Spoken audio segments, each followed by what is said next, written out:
What's up? We back with another episode of the Beyond Real Estate podcast. Today I have a super special guest, one of my youngest genius, aka my beautiful daughter, Shania.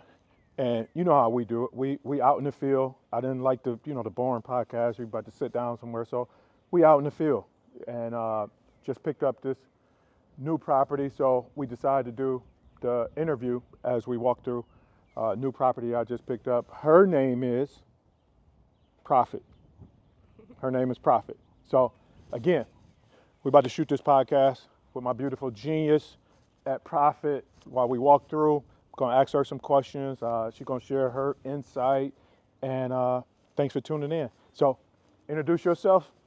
Hi, my name is Shania Monae, the youngest of seven, as he said. I'm currently in the beauty industry. I do lash extensions, I sell women's hair, and I sell clothing.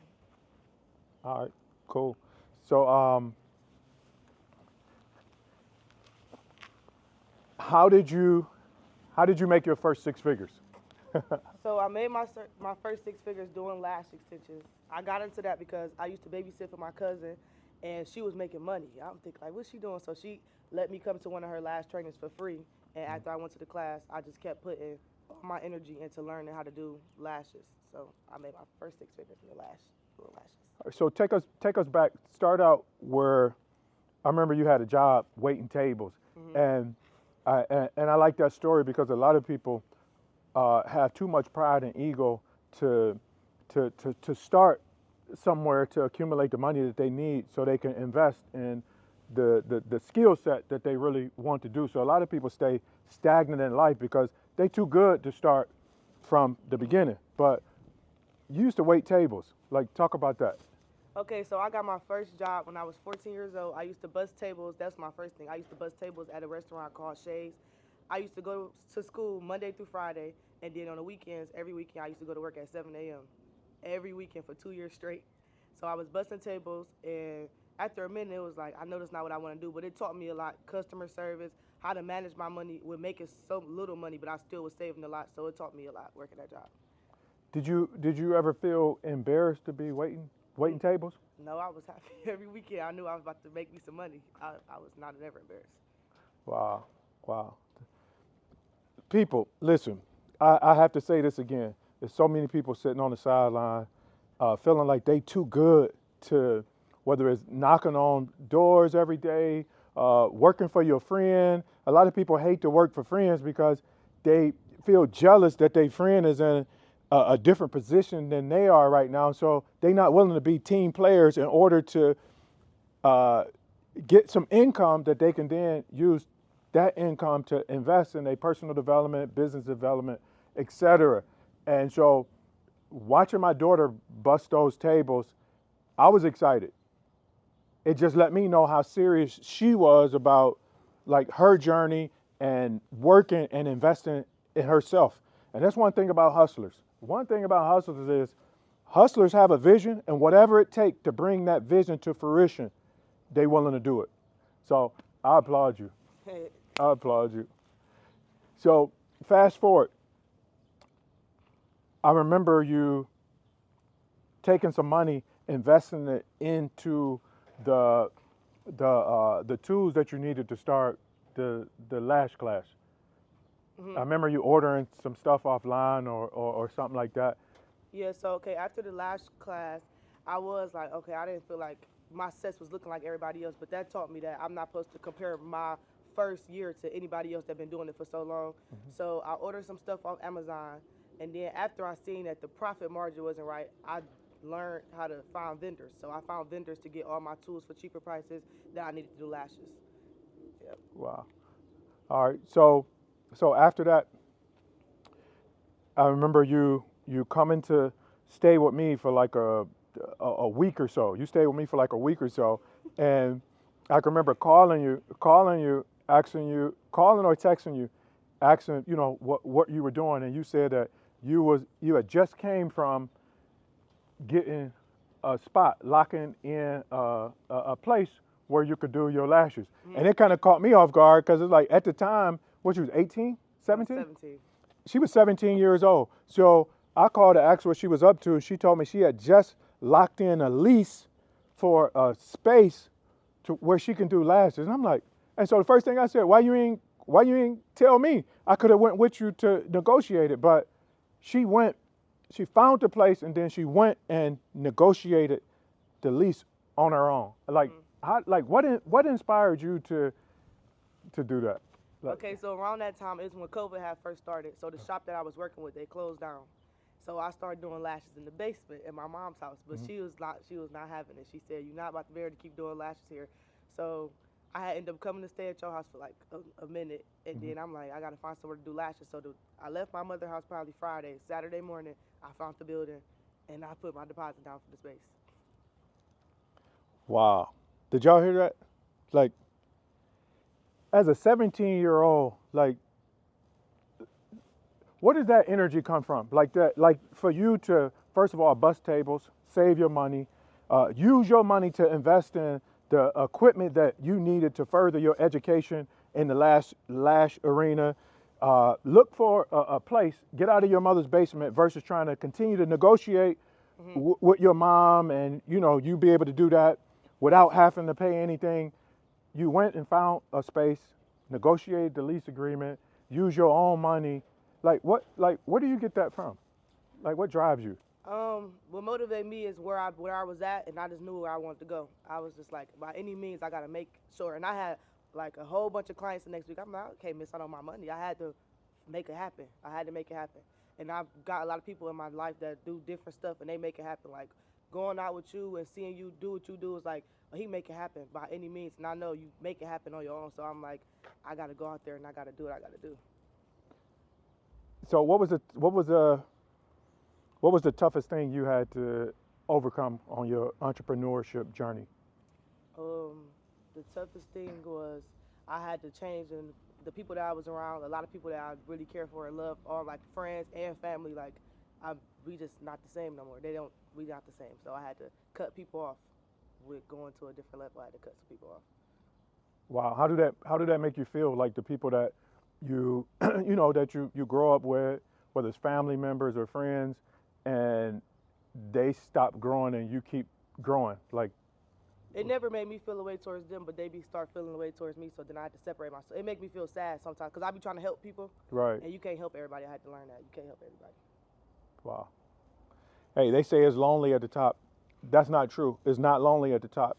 It's lonely for a season, right? It's lonely for a season because you get to a place where, like my daughter said, like you want these people that you love, you want them to go. So you're trying to help them. And then what you realize is you want to help them more than they want to help themselves. And then you start to feel depleted, like depleted of energy of trying to help people. So what happens is once you disconnect from that, once you realize there's nothing that you could do for an individual that they're not willing to do for themselves. So once you disconnect from that, now you're in an uncomfortable space because you're not around them every day. So it's lonely for a season. And then what happens as you stay committed to your journey, your vision, you start to meet like-minded people that's just like you. But you got to be willing to grow through, not grow through that season of you developing, you getting comfortable with being uncomfortable, with you understanding that there's nothing that you could do to help a person that's not willing to put 100% within themselves. So it's lonely for a season, and it's definitely not lonely at the top.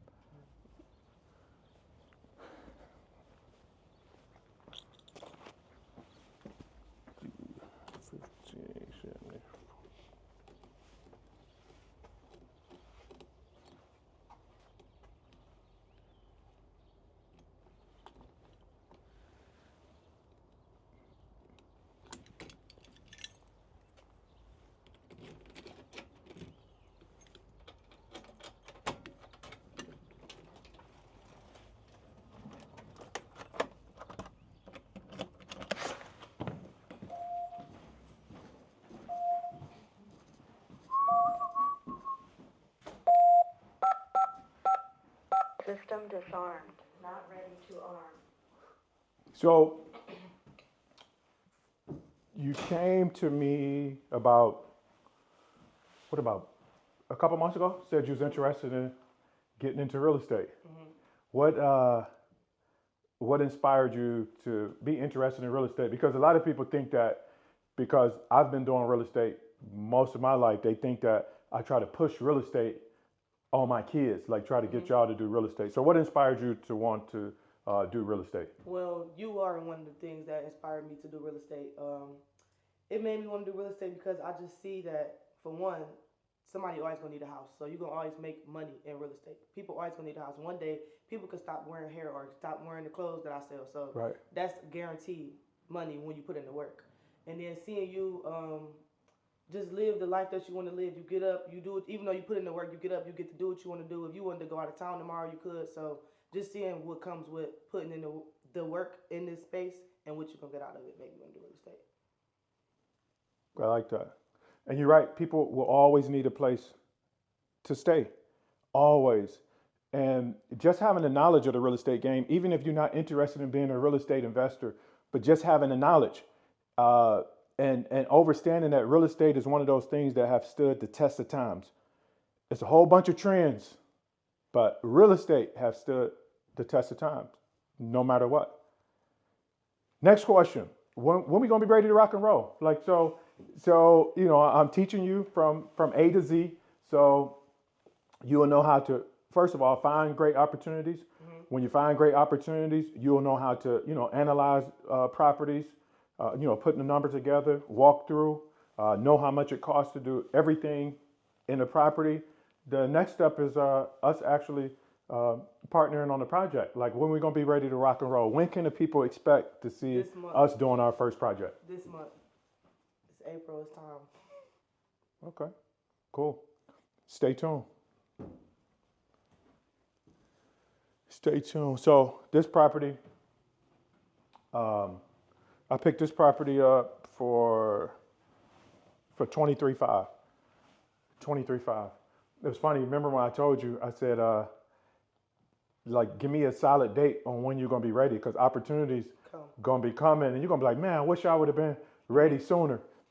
This would have been a perfect opportunity. But one thing's for sure: as long as you stay in the game, like you commit to the game, it's gonna always be opportunities. Always. Sometimes people think that, and I used to be one of those people. Every time I used to spend all my money, I was like, man, why do all the opportunities present themselves once all my money gone? That's when I was reckless with my money. And then what I started to understand, once I started to become a great steward with my money, taking better care of my money, giving my money, you know, more attention, having an asset allocation plan. Once I started to do that, I realized that it's always opportunities. It's just a shortage of people that's in position to be able to take advantage of the opportunities. But it's always opportunities, whether it's the depression, the recession, the scamdemic, Spanish flu, Puerto Rican flu. It's always opportunities. It's always opportunities. Like, what do you think about that? It is always opportunities. You got to be prepared for the opportunity. That's true. It's always going to be opportunity. Yeah, always. You know, people. It's just not enough people that's in position, because people. One of the things, people don't have any emotional intelligence when it comes to money, and they continue to let the money guide them, or their lack of emotional and financial intelligence guide them, because they're looking for something outside of themselves to make them happy.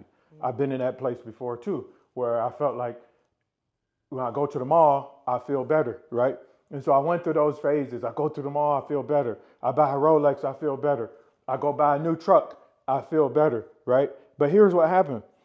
And that's why I say, when you really want to change, like, you'll find a way to change. Like, ain't no fucking excuse. People always got all these excuses. When you really want to change your life, when you're tired of the outcome that you're getting, when you're tired of the bank account that make you the opposite of excited, when you're tired of the body where you can't take your clothes off and be happy when you look in the mirror, you got to put on a snowsuit at the beach. When you're tired of the feeling that's associated with that, you'll find a way to change. And so when I used to go through that process of feeling like that happiness was outside of me, like things outside of me was going to make me happy, because, you know, growing up, that's what you see. Like, everybody appear to be doing great when you look at the stuff. It's like the stuff make everybody excited. And so I can remember, like, going to the mall, buying a whole bunch of stuff, when I wasn't feeling good, and I buy a whole bunch of stuff. Then I get home, I got all that stuff. Then I wake up the next day, I'm feeling empty again. I'm like, oh. Then I go buy a car. I'm feeling, pumped up because you get the fake energy from outside because you projecting fake energy. That's why you getting the fake energy. Fake energy from outside. You thinking like, yeah, man, I'm up on a mountain. Like everything is good. Then you get home, park that new car in the driveway. You go in the house, you feeling empty again. And so what I realize is, there's no way around suppressing like who you really are and the things that you got to grow through in life. And buying the stuff, what happens is you're going to go broke because there's always something to buy. It's always something to keep you distracted from going inside doing the work. And when I got to a place where I got tired of the feeling that was associated with that, I started to do the work on myself. I started to look in the mirror instead of trying to dodge the things that I was uncomfortable with dealing with, like with life and just about myself.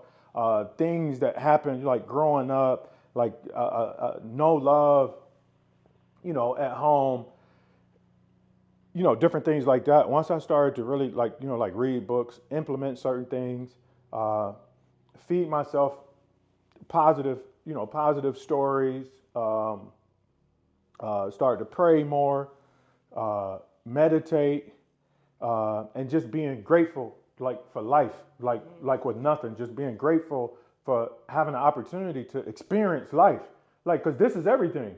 Like life is everything. Like with the gift of life, all things are possible. Without the gift of life, nothing is possible. So I started to learn to just start there. And everything else is extra. Like being able to have a roof over your head is like, that's like extra. Being able to have a car is extra. Like everything else is extra. And I think that if we start with just being grateful for the amazing gift of life, we can enjoy life more. And when we start to look inside ourselves for happiness, we will be more fulfilled in life because nothing outside of you could, those things don't make you happy. Like you get to a place where, okay, you could go buy any vehicle. It ain't no happiness inside the vehicle. It ain't no happiness in the house. Okay, you bought the house, now what? Ain't no happiness in that if you empty. You know what I mean? So we got to be grateful, like with just the gift of life, and understand that everything else is extra. What's your take so far on this journey? Young, 21 years old, like what's your take so far? Of life? Of you ever been in a place where where you feel happy when you buy stuff and spend money on stuff? Yeah, when I go buy me some new clothes, I'll be happy. But when I go home, like when I'm just by myself, I'm happy too. Like okay.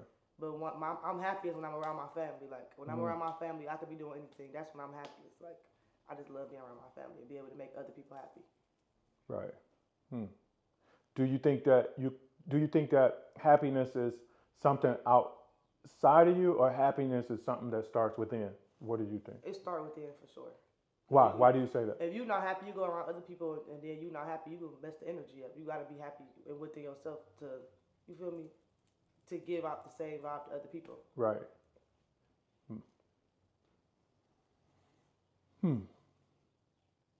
Yeah, that's like one of the keys to life. Like if you look outside for happiness, you will be lost. If you look for happiness for other people to make you happy, you'll be lost. I noticed that in relationships. Like early on, it's like, you really don't know. Like a lot of these things you have to learn on your own. A lot of these things I had to learn on my own. And so I used to think my happiness was inside of a woman, right? And so I'm thinking like, yeah, this is everything, right?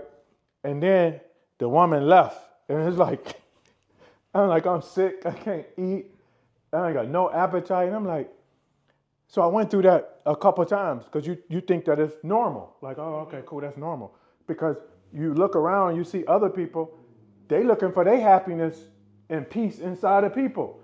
And then when the relationship go bad, they say, I lost myself. And so I started to evaluate. I'm like, hold up. So God created us to look for our happiness inside of somebody else. Wake up every day looking for our happiness, peace, and joy inside of other human beings.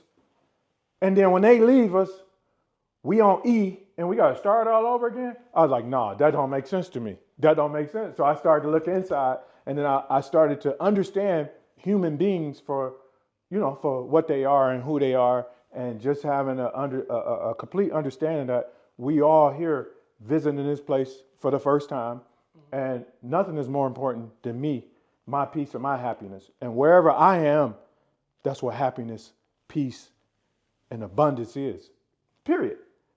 Period. What's your take on happiness inside of a relationship?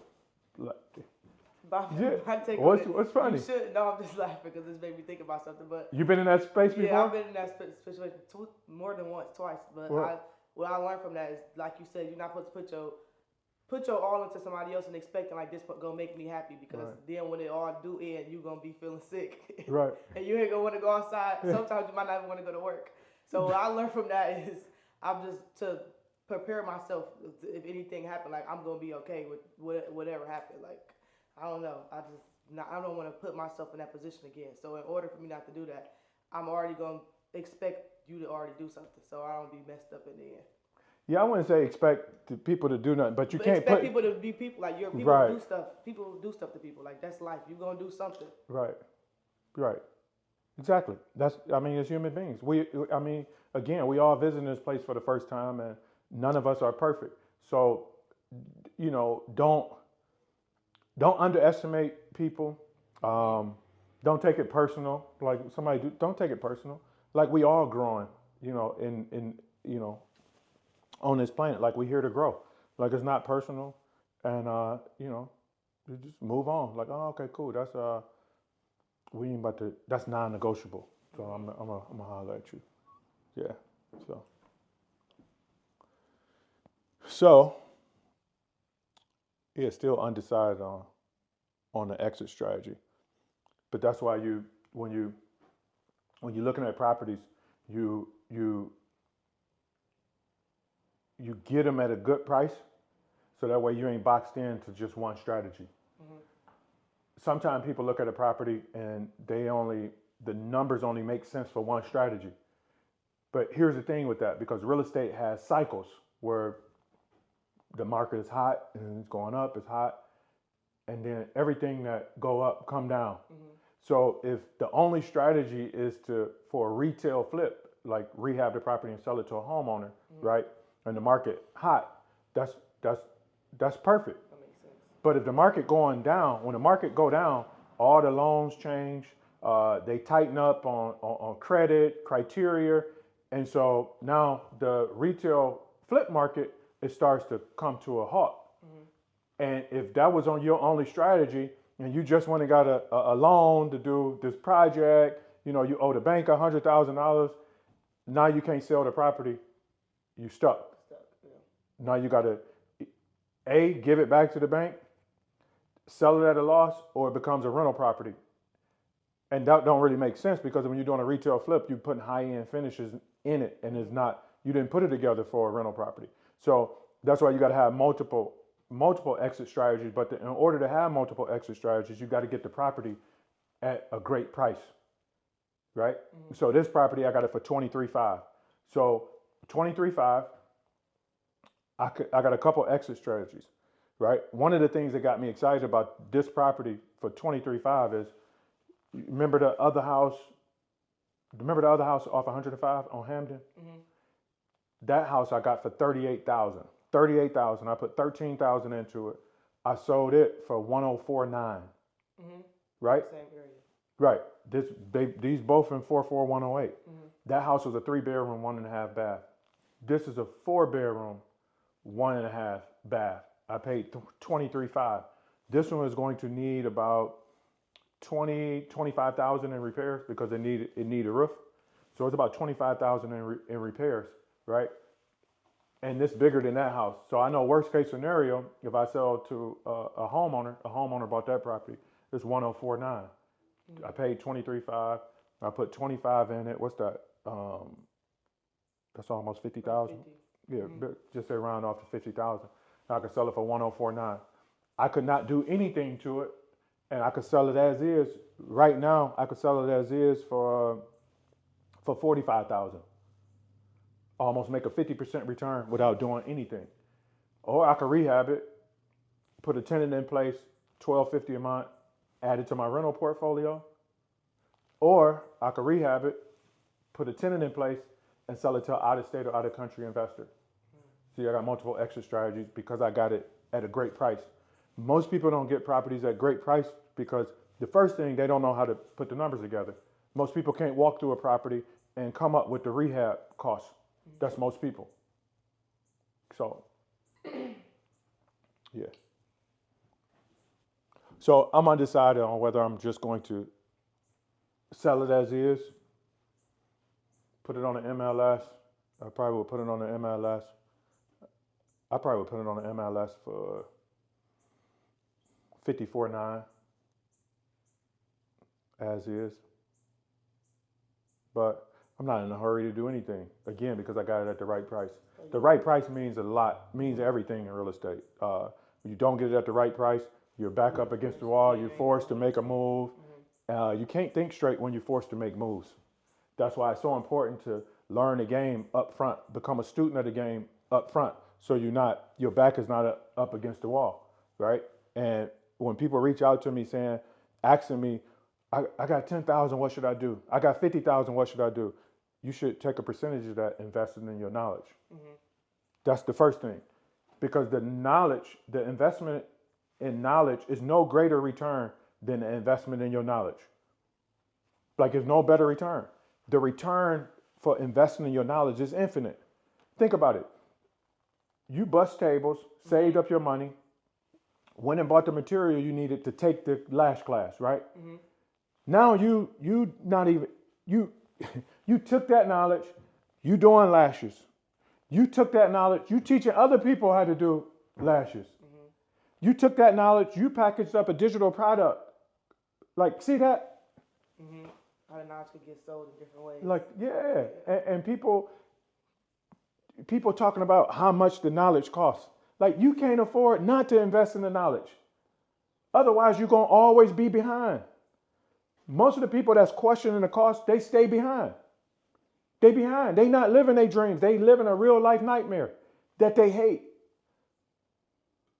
But they not going to invest in the knowledge. They hate the process. They hate the process of what it takes to get to where they dream about. They hate the process. They just love the results.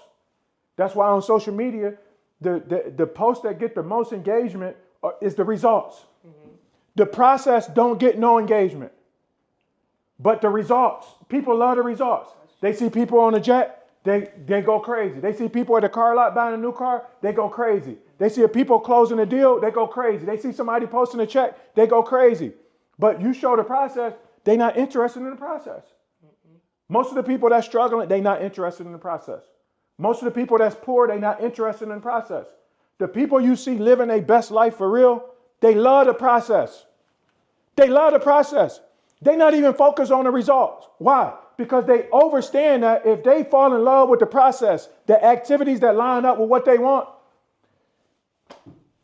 the dream is a byproduct of that. The goal is a byproduct of that. They don't have to focus on that. Fall in love with the process and the activities that line up to what you want in life. It's the same way with getting fit in the gym, right? If you keep showing up, the results will find you. If you keep showing up, the results will find you. If you put in the work every day, the money will find you. You ain't got to keep checking your bank account. Put in the work every day. The money will find you. The opportunities will find you. Opportunities love people that marry the process and had kids with it. What's your take? That's true, because it don't, like, when you pay for the knowledge, now you're gonna have that forever. Can't nobody take it from you. So whether you get the knowledge or you fail, you still got the knowledge to try to do it again. Right. Wow. So why you ain't quit yet? You ever had days where you want to quit? Yes, I always have days where I want to quit, but I know, because sometimes it get hard, but I always know, like, I know what I want out of this, and I'm not there yet, so I can't quit, because if I don't get where I want to be, I'm gonna be miserable, like I told you before. So I got to keep putting in the work to get to where I want to be.